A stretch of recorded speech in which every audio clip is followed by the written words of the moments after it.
It's a huge voting block, almost going to 10 million votes. We have got some footage in Western Kenya. We are going to work on it.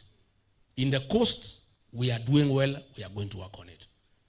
In Kalenjin land, the Keep Six Nation, we are 50-50 with William Ruto. You know, we had an election in Muradikil. We got 38% of the vote without me stepping there. Yeye amekuja kwa gome yangu amepata 13. Mimi kwake nimepata 38. Na nimemwambia William Ruto, hawa wakale ni watu wangu. Tutagawana na wewe nusu bin nusu. Nitakuachia 50 kwa sababu wewe ni mzee, usiaibike sana. I don't want to kuchukua beyond 50. So William Ruto, tukubaliane kwa wakale ni watu wangu. Mimi nilikusaidia ukakuwa rais, wakanipenda. Na nimewaambia wanirudishie mkono. Lakini kwa sababu wewe ni mtu ya nyumbani, wasikunyang'anya kila kitu. Wewe na mimi, because tulikuwa kitu kimoja, you take half, I take half. It's fair. Is it not fair? Is it not fair? Yeah. Lakini Mlimani, I give you nothing. Because wewe tulikupatia sahani ya chakula ukakojolea. Si ndio? Si huyu William Ruto tulimsupport.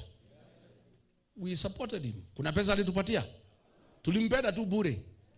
We give him 87% of our vote. Kufika pale akatusaliti, akatugeuka, akatuhangaisha na akatutukana. Kwanza hiyo kututukana hiyo, kuita sisi wa kabila, is what is making us be very firm to teach him a lesson.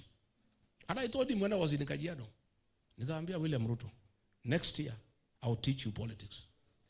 Sasa hata next year bado. Nimeanza sijaanza. Yeah, I'll teach you politics.